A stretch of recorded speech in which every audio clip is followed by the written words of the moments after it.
Hey guys, welcome back to the channel. Behind me is a '05 Ford Mustang. Today we're going to be doing CPR on the front end, which means caliper pads and rotors. The caliper pistons are basically seized and the pads are destroyed, and you can probably tell that these rotors are not in the best shape. So we're going to go ahead and get into that today. And if you haven't subscribed to the channel, hit the subscribe button down below and definitely smash that like button because it helps the channel out. With that said, let's go ahead and get started on today's video. I have you guys zoomed in because the first thing that I like to do when I'm doing a caliper is I like to take my line lock for the fluid line, and what I do is I place it on the rubber hose for the brake system, and you just go ahead and pinch it off. This will help keep fluid from leaking everywhere because we have to remove our fluid line, and it'll just basically make the job less messier. Now that we have that installed, we're going to go ahead and zoom in on the caliper and start removing our line. So where I always like to begin is after I've clamped off my hose with our line lock, we're going to go ahead and remove our fluid line. It's a 10 millimeter. With our line out of the way, what I always like to do is just take the bolt for the old caliper and just reinstall it on here a couple threads. It'll help not make a huge mess, and ultimately you do want to run it down, but unless you want to destroy it completely, be gentle with it. I just go until it's snug like that. Now there's going to be a little bit of mess with this, but it's not a whole lot compared to not putting a line lock on. As you guys can see, there is nothing leaking out of our line. Initially what came out, whatever was on the caliper and whatever was in this line. Now one thing I am going to do here just ahead of time is go ahead and clean off my surfaces. Just going to use my rag. That's going to be very handy for me in a little bit here. We're going to go ahead and put that off to the side. But next step is to go ahead and remove our caliper. Now I'm not going to be removing our caliper from our bracket. I'm going to remove it all as an assembly. If you guys were looking to just do this without replacing the caliper, I'll show you what bolts to remove versus the way I'm going to do it. And I'll show you everything here on the back end. Let me just set up the camera. Unfortunately, I'm not going to be able to get my impact gun in there, but I'll show you which bolts are what so that way you have a good knowledge of it. Since we are going to remove our whole caliper bracket and replace it as a whole, I'm going to go after this bolt here and this upper bolt, which you probably won't be able to see, but it's right there. Those hold the caliper bracket onto the knuckle assembly, and when I remove those, I can get the whole caliper off as a whole. If you wanted to remove the caliper from the bracket, then you would loosen up this bolt here and this bolt right up there. Sorry for the shaky camera work because I'm holding the camera in my hand. But what we're going to go ahead and do is remove these bracket bolts. So I'm going to go ahead and set the camera up and get my gun, and we're going to go ahead and zip those off. I got my impact gun with a 15 millimeter. These are the bracket bolt sizes, and I'm going to go ahead and just use my gun to take them off. Now I'm going to remove it all as an assembly, so this whole thing is going to fall down. I'm going to go ahead and hold it. Now previously I did do the wheel bearing on this vehicle, if you guys have seen that video, if it's out yet. So I already went ahead and I have my caliper piston compressed, so mine will fall right off. Yours may not do that. You may need a screwdriver to pry it off. It all really depends on the situation, but these caliper pistons were seized up pretty bad, and that's why we're replacing this. The boots were all torn. Now that we have our caliper and bracket out of the way, what we're going to do is go ahead and remove our rotor, and there is our shiny new wheel bearing that we installed previously. This car has been kind of a nightmare for parts, mainly this spindle nut. I finally got it in from the dealer, so we went ahead and reinstalled that, and now we're just finishing up the work with the brakes. So once I get my rotor off and my hub is already clean, as you guys can see. If you take off your rotor and this is rusted, you want to clean your hub flange off. Clean it up really good with a die grinder or some sort of wheel if you have it. You want to make sure that this is a nice flat clean surface. If you have any high spots, your rotor will go on there and it may cause a vibration.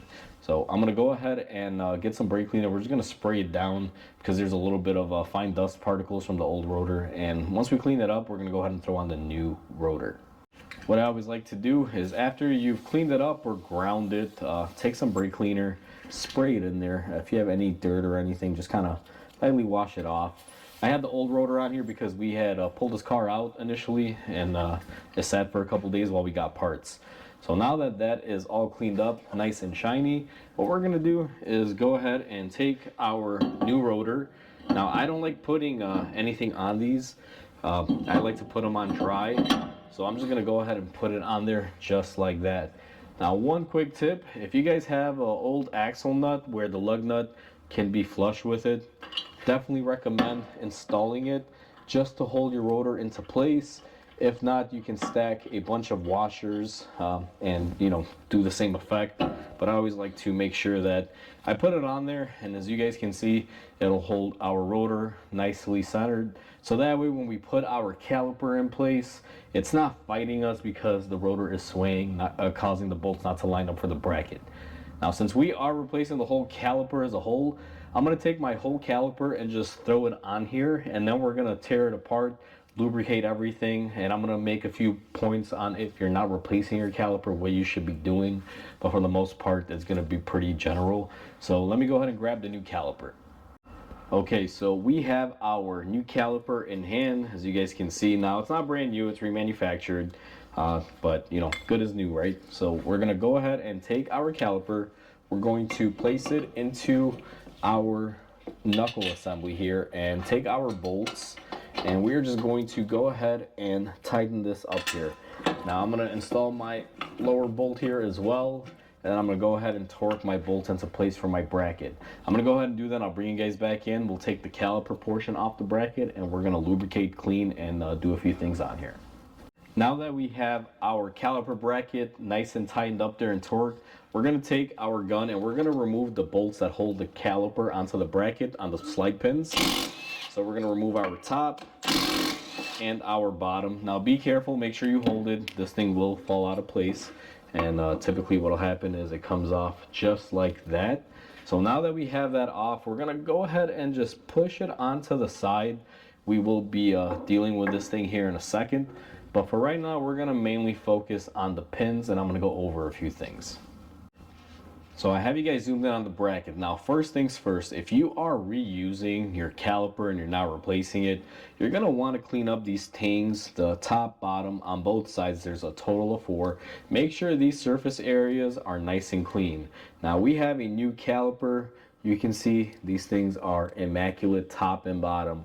But that is the first thing if you're going to be reusing your caliper. Make sure these are cleaned really nice, because typically what happens is you got to put your hardware into place, and if there's any high spots or rust, your pad's going to be really difficult going in.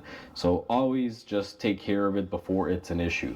Now, once you've cleaned that up, you're going to be taking your hardware. Now, these hardwares are sided. Notice that they have a long side and a flattened side. The way these will work is you want to put that flattened side facing out. If you also will notice here on the sides, one side protrudes, the other side's flat. The flat side should face inside of the rotor, but make sure that you have them correctly put in there. Otherwise, they will be a problem for you later on. You may have some noise or something going on with it. Now, these can be a little difficult. I almost shot one in my face there. So what I'm going to do is just get this lined up here and see if I can get it in.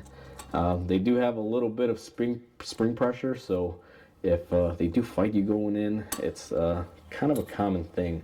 Now, for some reason, this one is fighting me. And let me make sure here. Sometimes when they make these at the factory and they're in the shipping boxes, they get deformed a little bit, but that one just needed a little push. The main reason is because this mechanism here that holds it on is kind of spring loaded, so that's why it fights you. Now, if I were to install, let's say, this bottom one this way, what will happen is this side will go into the rotor and start grinding it. So you want to make sure you use the appropriate one. As you guys can see, the flat side faces out towards you, and we're going to go ahead and try to install this one, even though the camera's in the way. And just like that, it's in place. And now let's do our final one. Now, these can sometimes be difficult. These actually weren't that bad. So now that we have that done, the next thing that you're going to want to do is go ahead and remove your slide pins. Now, I don't care if you got a brand new caliper. What happens on these is that the parts stores will not give you adequate lube. As you guys can see, this thing is basically dry. Now, I lost my boot on this one, so I'm going to go here and grab my boot, reinstall that. But this is not adequate lube. If you put these calipers on, you don't lubricate your pins, you are going to be asking for your calipers to lock up, it's only a matter of time. So what I always do in this scenario is I take my brake lube. I use the ceramic type lube. It's rated for really high temperatures, and it is silicone based. And what I do is I will lubricate them really nicely and go ahead and put it in there and push off any remaining air from the boot. Now I'm gonna go ahead and do this to the top one as well. Same procedure, just get some nice amount of lube on there. You don't want to over lubricate them, because if you do, you will run into issues. Just lubricate the sides, make sure they have a good amount on there. And one quick tip I do want to mention is, if you notice, I lubricated the sides but not the tip. Make sure you don't have any grease or lube on the tip, because it'll act as a pressure vessel, and basically as you push it in, it'll want to push it out, and that's going to cause your brake pads to wear out. Now I'm going to pull slightly on the boot here and burp it out, make sure there's no remaining air trapped in there, and we are pretty much ready to install our pads. Now that we have everything in place, the next thing that we have to lubricate are these little hardware pieces. Now what I like to do, and you got to be careful, typically it's best to do this when the bracket is off the car, but in this scenario, since we already installed it, is I'm going to take my brush and I'm going to lubricate the hardware right there where the pad will typically slide into place. Now if you're not comfortable lubricating this while it's on the car, because if you get it on the rotor, you got to clean it up, but it's real easy to clean it up. If you get it, just spin it, wipe it off, use some brake cleaner. I've been doing it for years, so I know how to control the brush. But next thing is we're going to take our brake pads and we're going to put them into place. Now I have to move you guys around here, and let me show you the brake pads on this vehicle. They have these retention springs. All you're supposed to do is line it up and push them in. It's actually quite simple, even though it can look a little daunting, but there you go, they go in just like that. They do have a tendency to kind of cock out like these do because that spring pressure. Just make sure you get them into place like that, and when we reinstall the caliper, we're going to have to squeeze them together, and I'll show you that in the next clip here. Now that we got everything all set, we're going to grab our caliper. Now this caliper is remanufactured. I'm going to take a little bit of the same lube, and anywhere where there's going to be metal contact, I'm going to disperse some grease on there, which is going to be on the piston faces and on these little finger spaces. Now you don't got to really go nutty here, but I like putting a little layer of grease on any contact surfaces where your backing plate on your pad is going to touch the caliper. Eventually this will wash out, but it just gives you the best foot forward when you're doing your brake job. Now that we have that lubricated, it's time to install our brake pads, or our caliper onto our brake pads, I should say. And the way I like to do this is I come in back here and I'll use the caliper to push my rear pad into place. Don't forget that these calipers have spring loads in them, and I'm going to make sure my pins are pushed in all the way and lined up. These pins have a flat spot that I'll show you here in a second. Let me just grab the camera. And what you're looking to do when you're sliding it in, aside from pushing your your brake pads together, you're going to notice that you got these flat spots on these pins. Make sure the flat spot corresponds with that notch. It's a way of locking the pin in, so when you tighten it, it doesn't spin all over the place. Makes life a little bit easier for you. And once you have that done, just take your hardware and go ahead and start hand threading it in there. Always hand thread these, and do not take your impact gun to tighten them. You can easily break them. Now that I have them hand threaded, I'm going to go ahead and grab my ratchet, tighten them up, and get them torqued into place. Now that we have our caliper tightened up to our bracket and everything is good to go, the last thing I like to do is install my line. Now you should get a new bolt with a crush washer for the bottom and the top. I have it here, basically copper rings. And we're going to take our brake line, and what I always like to do is just let it float. It's real easy to get these tangled up. Sometimes you could possibly twist them and install them, and that'll create an issue. So I let it hang naturally the way it should. And we already previously cleaned off the areas where our sealing washers are going to be. And I'm going to take my bolt with the copper washer for the bottom, go ahead and install it. And we're going to drop in our top washer. it's going to be quite simple. Now, I forgot to remove this little plug that comes from the factory when they make them, so I'm going to use my pocket knife just to get that off there. If your caliper does not have that, you may be a little bit weary on installing it because it means moisture could have gotten in there, so just be mindful of that. Now that I've gotten it started by hand threading it, I'm just going to take my 1/4-inch ratchet. It's a 10 millimeter, but yours will vary, and we're just going to snug these up. Now, I'm not aware of any torque on these or what they should be. My method's always been nice and snug, so just go ahead and do it however you do it. So what I like to do now that our line is nice and tight, we're going to go ahead and come in here and remove our line lock, because we need to let that brake fluid flow in and basically run inside the caliper. And to help that, what I like to do, and I'm gonna remove this little boot that they give you. I take these off and I reinstall them once I'm done bleeding my brakes, because just get in the way of the wrench. I'm gonna go ahead and crack this bleeder open, and I'm gonna let this run for about 5 or 10 minutes until I get some fluid dribbling out of there. Now, that's not the way to do it. That's not gonna bleed your brakes. But before I try to push out any air from the system, I always crack these open and make sure my fluid flows up to them.